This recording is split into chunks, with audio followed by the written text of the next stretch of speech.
आइए बच्चों, स्वागत है आपका एलन डिजिटल में। और मैं आपके सामने लेकर आया हूं सीक्वेंस एंड सीरीज का बड़ा ही इंटरेस्टिंग एंड इंपॉर्टेंट टॉपिक, जिसका नाम है बच्चों टेलीस्कोपिक सम या वीएन मेथड।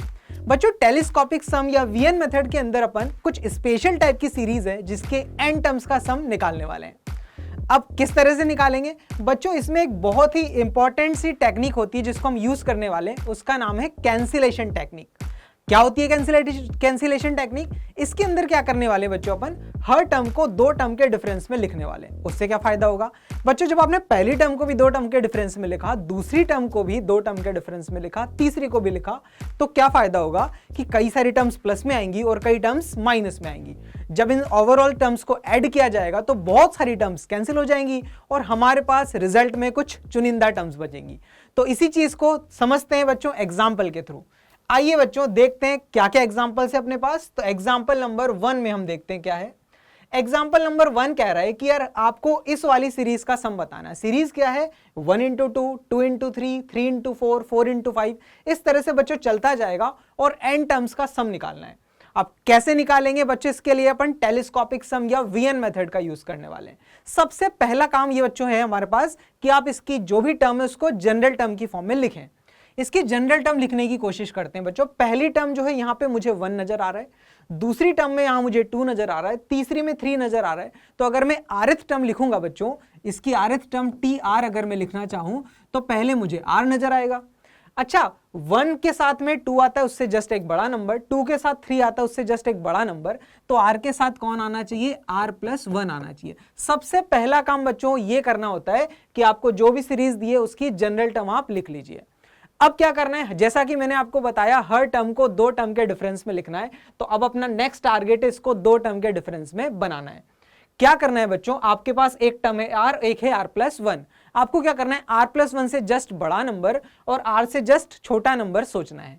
r और r+1 है, अगर इसी सीरीज में आगे जाएं तो r+1 में फिर से 1 ऐड करेंगे तो बड़ा नंबर कौन आएगा? r+2। और r से छोटा नंबर r में 1 सब्ट्रैक्ट करेंगे तो कौन आएगा? r-1। तो बच्चों करना कुछ नहीं है, आपको यहां पे इन जो दो टर्म्स मैंने आपको बताई r+2 और r-1, उन्हीं का डिफरेंस जनरेट कर लेना है। तो क्या करने वाले बच्चों, देखो हमने tr को अलग तरीके से लिखने की कोशिश करी। कैसे लिखेंगे? r into r+1, इतना तो लिखना ही है। उसके अलावा मैंने जो दो टर्म्स बताई, एक r+2 और एक r-1, उन्हीं का डिफरेंस बनाइए। तो आपने लिखा r+2 माइनस ऑफ r-1 और इन दोनों का डिफरेंस बनाया। तो एक्चुअली में बच्चों r से r तो हो जाएगा कैंसिल, लेकिन 2 माइनस -1, क्या ये वैल्यू 3 आ रही है? मतलब आपने इनडायरेक्टली जो tr था उसको 3 से मल्टीप्लाई कर दिया है। तो डिवाइड करना पड़ेगा वरना एक्सप्रेशन चेंज हो जाएगा। तो बच्चों मैंने यहाँ पे 1/3 इसलिए लिखा ताकि ये दोनों कैंसिल हो जाए और हमारी जो टर्म है वो एज इट इज रहे।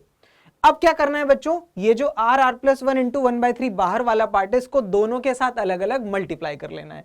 तो बच्चों tr अब हमें क्या दिखने लगेगा वो देखो 1/3 r+1 को पहले r+2 से मल्टीप्लाई करते हैं तो क्या आ जाएगा? 1/3 r into r+1 into r+2। अच्छा बच्चों, इसी तरह से बीच में लगाए माइनस और फिर क्या करेंगे, इस वाली टर्म्स को r-1 से मल्टीप्लाई करते हैं। क्या आने वाला है? 1/3 r-1 r into r+1, ऐसा करा। अच्छा, तो फाइनली हमने क्या कर लिया, जो टर्म हम चाहते थे उसको दो टर्म के डिफरेंस में लिख लिया। अब इससे फायदा क्या होगा वो देखते हैं बच्चों। सबसे पहले इसमें r की जगह 1 रखते हैं और t1 लिख लेते हैं।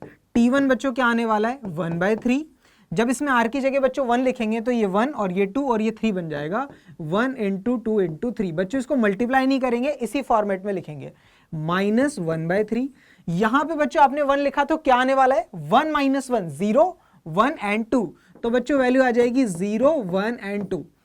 इसके बाद क्या करना है बच्चों, सेकंड टर्म लिखते हैं। सेकंड टर्म के लिए r की जगह पूरे एक्सप्रेशन में क्या लिखना है? 2 लिखना है। जब 1 2 लिखेंगे तो बच्चा आएगा 1/3। यहां पे बच्चों 2 लिखते हैं तो 2, 3 और 4 बन जाएगा। ये बन गया 2 into 3 into 4 -1/3। जब बच्चों यहां आपने 2 लिखा तो 2 - 1, 1, 2 and 3। बच्चों ये बन जाएगा 1, 2 and 3। इसी तरह से बच्चों t3 निकालते हैं। t3 क्या आ जाएगा? 1/3। इस पूरे में r की जगह 3 लिखेंगे तो क्या आ जाएगा? 3, 4, 5। यहां लिखेंगे आप 3 इंटू 4 इंटू 5 माइनस 1/3। बच्चों यहां पे 3 लिखते हैं, क्या आ जाएगा 2 इंटू 3 इंटू 4। ये आपने लिखा 2 इंटू 3 इंटू 4। बच्चों इसी तरह से सीरीज चलती जाएगी और जब आप इसकी nth टर्म लिखेंगे tn, वो क्या आ जाने वाली बच्चों, इसमें r की जगह n रखिए, क्या वैल्यू आएगा 1/3 n plus 1 n plus 2 minus, अच्छा यहां पे अपन r की जगह n रखेंगे तो क्या वैल्यू आ जाएगा 1/3 n minus 1 n into n plus 1। अब बच्चों करने वाले अपन इन सबका एडिशन, और एडिशन में क्या कमाल होगा वो देखते हैं। बच्चों हमने जब हर टर्म को दो टर्म के डिफरेंस में लिखा तो यार ये वाली टर्म प्लस में आ रही है और यही वाली टर्म माइनस में भी है, तो क्या करने वाले अपन इन दोनों को कैंसिल करने वाले। क्यों? क्योंकि कैंसिलेशन टेक्निक में यही चीज होती है कि यार आपकी जो टर्म्स प्लस में आ रही है, जो टर्म माइनस में आ रही है, उनको कैंसिल करते जाओ, तो यार ये दोनों टर्म्स भी आपस में कैंसिल होगी। बच्चों इसी तरह से t3 वाली टर्म का जो फर्स्ट पार्ट है और t4 वाली टर्म का सेकंड पार्ट है वो भी कैंसिल हो जाएगा, तो यार ये भी कैंसिल हो जाएगा। इसी तरह से tn वाली टर्म का जो लास्ट पार्ट है वो भी tn-1 वाली टर्म के फर्स्ट पार्ट से कैंसिल होगा। तो ओवरऑल बच्चों क्या मिला, यार इन सबको ऐड करा तो कुछ चुनिंदा टर्म्स हमारे पास बची, एक तो ये वाला पार्ट बचा और ये वाला पार्ट बचा। तो ओवरऑल बच्चों n टर्म्स का जो सम है Sn, क्या आ गया अपने पास, एक तो ये वाला पार्ट आएगा और माइनस में ये वाला, अच्छा ये तो जीरो है, तो ओवरऑल आंसर बच्चों क्या आएगा 1/3 n प्लस 1 n प्लस 2। तो ये इस तरह से अपन n टर्म्स का सम इस सीरीज का निकाल सकते हैं। आइए बच्चों देखते हैं नेक्स्ट एग्जांपल, और नेक्स्ट एग्जांपल में क्या है कुछ खास। एग्जांपल नंबर 2 क्या कह रहा है कि यार आपके पास अब सीरीज बच्चों क्या है 1/1 into 2 plus 1/2 into 3 plus 1/3 into 4। इस सीरीज का आपको n टर्म्स का सम निकालना है। सबसे पहला काम बच्चों क्या है, इसकी जनरल टर्म लिखते हैं। तो जनरल टर्म tr क्या आएगी बच्चों, जनरल टर्म पहली टर्म में डिवाइड में 1 दिख रहा है, दूसरी टर्म में 2 दिख रहा है, तो 1 में r तो दिखना ही चाहिए। अच्छा 1 के साथ 2 उससे जस्ट बड़ा नंबर, 2 के साथ 3 उससे जस्ट एक बड़ा नंबर, तो r के साथ बच्चों आ जाएगा r प्लस 1। अब क्या काम करना है बच्चों, फिर से इसको दो टर्म के डिफरेंस में लिखना है। कैसे लिखेंगे बच्चों, जैसे प्रोडक्ट में था r प्लस 1 न्यूमरेटर में था तो आपने उससे एक बड़ा और उससे छोटा नंबर सोचा है, वैसे डिनोमिनेटर में है तो बच्चों आपको बड़ा और छोटा नंबर सोचने की जरूरत नहीं है, आपको इन्हीं दोनों नंबर यानी इनमें से जो सबसे बड़ा है और इनमें से जो सबसे छोटा है उन्हीं का डिफरेंस ऊपर बना लेना है। तो यार यहाँ पे दो ही टर्म है, सबसे बड़ा r प्लस 1 है और सबसे छोटा कौन है r, तो आपको बच्चों क्या करना है tr को इस तरह से लिखना है, इनमें से जो सबसे बड़ा नंबर है उसको पहले लिखो और जो सबसे छोटा नंबर है उसको बाद में लिखो और दोनों के बीच में लगाओ माइनस, और डिवाइड में बच्चों क्या आ जाएगा r इंटू r प्लस 1। अच्छा बच्चों ऐसा करने से क्या हमने इस एक्सप्रेशन को चेंज किया, बिल्कुल नहीं, r से r कैंसिल हो जाएगा तो न्यूमरेटर में अभी भी 1 है, तो ओवरऑल हमने इस तरह से इसको लिख लिया। अब क्या करने वाले हैं बच्चों, इसको अपन करते हैं सेपरेट करते हैं बच्चों, तो tr वैल्यू क्या आ जाएगी r plus 1 divided by this expression, वो आएगा 1/r minus r divided by this expression, वो कितना आ जाएगा 1/r प्लस 1। तो बच्चों हम अपने मकसद में हो गए कामयाब, क्योंकि हम चाहते थे हर टर्म को दो टर्म के डिफरेंस में लिखें, वो हमने लिखा है। अब क्या करने वाले हैं, वैल्यू डालने वाले हैं। देखो सबसे पहले बच्चों r की जगह डालते हैं 1, t1 क्या आने वाला है 1/1 माइनस 1/2 है ना, r की जगह यहाँ पे 1 डाला 2 हो जाएगा। बच्चों t2 सेकेंड टर्म 1 इसमें r की जगह 2 रखेंगे तो 1/2 माइनस 1/3।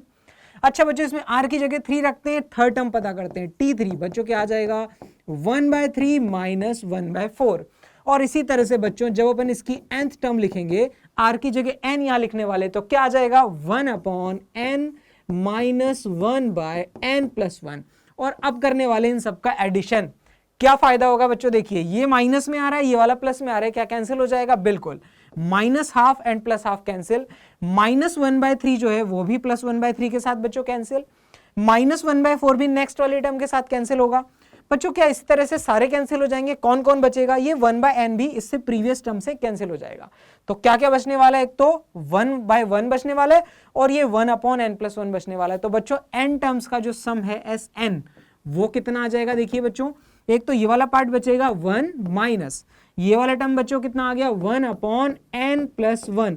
सिंप्लीफाई करके बच्चों क्या आंसर आया n/n प्लस 1। अब आइए बच्चों देखते हैं नेक्स्ट एग्जांपल, और नेक्स्ट एग्जांपल में क्या है कुछ खास। एग्जांपल नंबर 3 क्या कह रहा है कि यार आपको इस वाली सीरीज का सम बताना है। बच्चों क्या ये चीज है, ये है 1 into 1 factorial, 2 into 2 factorial, 3 into 3 factorial, इस तरह से एक सीरीज है उसका सम बताना है। कैसे करने वाले बच्चों? जनरल टर्म सबसे पहले जनरल टर्म टी आर, क्या आएगा बच्चों? आर, और उसके साथ में आ जाएगा आर का फैक्टोरियल। अपना टारगेट क्या होना चाहिए बच्चों? इसको दो टर्म के डिफरेंस में बनाना है। किस तरह से बना सकते हैं बच्चों? आर फैक्टोरियल को थोड़ी देर के लिए समझ लो कि 3 फैक्टोरियल लिखा है। 3 फैक्टोरियल को अगर आप 4 फैक्टोरियल में कन्वर्ट करना चाहते हैं तो 3 फैक्टोरियल को मल्टीप्लाई किससे करना पड़ता है बच्चों? 4 से। अगर ये किसी तरह से आर प्लस 1 में कन्वर्ट हो जाए तो ये आर प्लस 1 फैक्टोरियल में कन्वर्ट हो जाएगा। तो क्या काम करने वाला हूं बच्चों में, ये जो आर लिखा है इसको हम लिख लेते हैं आर प्लस 1 माइनस 1। उससे फायदा क्या होगा वो भी देख लेते हैं। मल्टीप्लाई में बच्चों कौन है? R factorial. अच्छा, आर प्लस 1 आर फैक्टोरियल से मल्टीप्लाई होगा तो क्या 1 से लेके आर प्लस 1 तक के सारे नंबर आ जाएंगे? तो इन दोनों का मल्टीप्लीकेशन बच्चों कितना आ जाएगा? आर प्लस 1 का फैक्टोरियल माइनस, अच्छा 1 को मल्टीप्लाई आर फैक्टोरियल से करेंगे तो वो आर फैक्टोरियल ही रहेगा, है ना? ये आ गया आर फैक्टोरियल। फिर से बच्चों अपने मकसद में कामयाब हो गए कि यार हम चाहते थे हर टर्म को दो टर्म के डिफरेंस में लिखना, वो हमने लिखा। अब क्या करना है? बस वैल्यूज डालनी है बच्चों। तो ये टी आर आ गया आपका जनरल टर्म, वैल्यू डालिए। फर्स्ट टर्म T1 कितना आ जाएगा बच्चों? इसमें आर की जगह 1 लिखा, 2 फैक्टोरियल माइनस 1 फैक्टोरियल, ये आपका फर्स्ट टर्म आ गया है बच्चों। सेकंड टर्म निकला है, इसमें आर की जगह रखते हैं 2, कितना आ जाएगा? 3 factorial minus 2 factorial. Third term लिखते हैं, थर्ड टर्म के लिए बच्चों आर की जगह कितना रखेंगे? 3 रखेंगे, कितना आ जाएगा? 4 फैक्टोरियल माइनस 3 फैक्टोरियल। और बच्चों इसी तरह से कहानी चलती जाएगी। जब nth टर्म लिखने वाले हैं Tn, कितना आ जाएगा बच्चों? n plus 1 factorial minus n factorial. और अब कर देते हैं सबको ऐड करने से क्या क्या कैंसिल हो जाएगा बच्चों? ये दोनों कैंसिल हो जाएगा, 3 factorial minus 3 factorial cancel, 4 factorial भी अगले वाले से कैंसिल, और इसी तरह से n फैक्टोरियल भी हो जाएगा कैंसिल। तो ओवरऑल बच्चों सभी नंबर्स का सम, सारी टर्म्स का सम Sn क्या क्या आ रहा है? n प्लस 1 फैक्टोरियल आपको मिलेगा, और साथ में क्या मिलने वाला है? माइनस में 1 फैक्टोरियल यानी कि 1। तो इस तरह से अपन n टर्म्स का सम इस सीरीज का भी VN मेथड से निकाल सकते हैं। आइए बच्चों देखते हैं नेक्स्ट एग्जांपल, और नेक्स्ट एग्जांपल में क्या है कुछ खास। एग्जांपल नंबर 4 में आपको n टर्म्स का सम निकालना है। कौन सी सीरीज के लिए? ये जो दिखाई दे रही है। अब ये बच्चों थोड़ा सा देखने में डरावना है, लेकिन घबराने की जरूरत नहीं है। सबसे पहला काम जनरल टर्म लिखते हैं। जनरल टर्म TR क्या आ जाएगा बच्चों? पहली टर्म दूसरी टर्म में 2, तीसरी टर्म में 3 है, तो जनरल टर्म का न्यूमरेटर बच्चों आएगा R। डिवाइड में आते हैं, देखो 1 1 1 तो सब जगह दिखाई दे रहा है, 1 तो लिखना ही है। पहली टर्म में 1 का स्क्वायर, दूसरी में 2 स्क्वायर, तीसरी में 3 स्क्वायर है, तो rth टर्म में आएगा r का स्क्वायर। और बच्चों पहली टर्म में 1 पावर 4, दूसरी में 2 पावर 4, तीसरी में 3 पावर 4 है, तो rth टर्म में आएगा r पावर 4। ये आपने इसकी जनरल टर्म लिख ली है। अब क्या काम करना है? इसको वापस से वही अपना मकसद है कि यार दो टर्म के डिफरेंस में जनरेट करना है। तो सबसे पहले अपन डिनोमिनेटर को ध्यान से देखते हैं। डिनोमिनेटर के बच्चों दो फैक्टर बनेंगे। क्या फैक्टर होते हैं? न्यूमरेटर में तो r लिखा, अच्छा इसके बच्चों दो फैक्टर होते हैं। एक होता है 1 प्लस आर स्क्वायर, और दूसरा फैक्टर होता है 1 minus r plus r square. सबसे पहले आपने इन दोनों को, इसको दो प्रोडक्ट की फॉर्म में लिखा। अब क्या करने वाले हैं बच्चों? हमने क्या सीखा कि यार न्यूमरेटर में, डिनोमिनेटर में जो दो टर्म है उन्हीं का डिफरेंस ऊपर बना लेते हैं। तो क्या करेंगे? इनमें से बड़ा वाला पार्ट कौन है? ये वाला। तो सबसे पहले मैंने लिखा 1 प्लस आर स्क्वायर, और इसमें से सब्ट्रैक्ट करने वाला हूं मैं कौन सा वाला पार्ट? ये वाला, यानी 1 minus r plus r square. और डिवाइड में बच्चों क्या क्या है? 1 प्लस आर स्क्वायर और 1 minus r plus r square. अब बच्चों ध्यान से देखो, क्या हमने टर्म को चेंज तो नहीं कर दिया? डिनोमिनेटर तो अपन ने सेम ही रखा, न्यूमरेटर में अपन ने इन दोनों का जब डिफरेंस लिखा तो यार 1 से 1 हो जाएगा कैंसिल, आर स्क्वायर से आर स्क्वायर भी कैंसिल हो जाएगा, लेकिन r minus of minus r 2r मिलेगा, जबकि एक्चुअल में तो r था। तो हमने एक्स्ट्रा 2 से मल्टीप्लाई कर दिया। उसको कैंसिल करने के लिए डिवाइड में 2 लिखना जरूरी है ना? अब क्या करने वाले हैं बच्चों? अब अपन इसको सेपरेट करते हैं। कैसे सेपरेट करेंगे? This expression divided by denominator. क्या आ जाएगा यार? 1 प्लस आर स्क्वायर हो जाएगा कैंसिल, तो मिलेगा 1/2 1 minus r plus r square, है ना? और माइनस 1/2। अच्छा, अपन ने जब इस वाले को डिनोमिनेटर से डिवाइड करते हैं इसको, तो ये कैंसिल हो जाएगा। कितना आ जाएगा? 1/2 के साथ 1 प्लस आर स्क्वायर। अब क्या करना है बच्चों? बस कुछ नहीं करना, हम अपने मकसद में हो गए कामयाब। दो टर्म के डिफरेंस में इसको लिख लिया, अब वैल्यू डालनी है। तो सबसे पहले आर की जगह लिखते हैं 1। क्या वैल्यू आएगी? T1 आ जाएगा 1/2।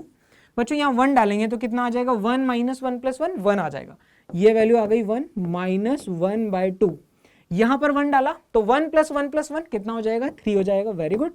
अच्छा, सेकेंड टर्म T2 1/2, यहां पर कितना डालना है आर की जगह 2 डालेंगे, 1 - 2 + 4 कितना आ जाएगा बच्चों 3 आ जाएगा, -1/2, यहां पर देखो 1 + 2 + 4 कितना आ जाएगा 7, तो ये वैल्यू आ जाएगी 7। इसी तरह से बच्चों आगे बढ़ते हैं, थर्ड टर्म लिखते हैं 1/2, यहां पे आर की जगह 3 कितना आ जाएगा 1 - 3 + 9 वो कितना आ जाएगा बच्चों 7 -1/2, यहां पर बच्चों 3 लिखना है, कितना आ जाएगा 1 + 3 + 9 वो कितना हो जाएगा 13। बच्चों इसी तरह से कहानी चलती जाएगी और हम आते हैं nth टर्म पे। nth टर्म लिखते हैं, r की जगह रखते हैं इसमें n, कितना आ जाएगा 1/2 1 - n + n² -1/2। अच्छा बच्चों यहां रखते हैं r की जगह n, तो कितना आएगा 1 + n + n²। अब देखते हैं भैया क्या होने वाला है, क्या कुछ कैंसिल हो रहा है, बिल्कुल होगा, ये दोनों टर्म आपस में कैंसिल हो जाएंगी, ये वाली दोनों टर्म आपस में कैंसिल हो जाएगी, ये वाला भी इसके अगले वाले पार्ट से कैंसिल होगा और ये भी इससे प्रीवियस वाले से कैंसिल होगा। तो ओवरऑल बच्चों सभी को ऐड करके क्या क्या वैल्यू आ जाएगी, Sn = एक तो ये वाला पार्ट बचेगा और एक ये वाला पार्ट बचेगा। क्या दोनों के डिनोमिनेटर में 2 है, तो अपन एक काम करते हैं 1/2 ले लेते कॉमन और ब्रैकेट में लिखते हैं, यहां पे बचा है 1 माइनस ये वाले टर्म क्या आ गई बच्चों 1/1 + n + n²। इसको एलसीएम ले लो, एलसीएम लेंगे तो क्या आ जाएगा 1/2, ऊपर में आ जाएगा n + n² divided by 1 + n + n²। तो इस तरह से बच्चों अपन ने इस वाली सीरीज के n टर्म्स का सम भी निकाल लिया। आइए बच्चों ये देखते हैं आज के लेक्चर में हमने क्या सीखा। आज के लेक्चर में बच्चों हमने देखा टेलीस्कोपिक सम या वीएन मेथड से किस तरह से सीरीज का सम निकाला जा सकता है। इसके अंदर बेसिकली अब अपन कैंसिलेशन टेक्निक यूज करते हैं, हर टर्म को 2 टर्म के डिफरेंस में लिखते हैं और टर्म्स को कैंसिल करते जाते हैं और इस तरह से अपन n टर्म्स का सम निकाल सकते हैं।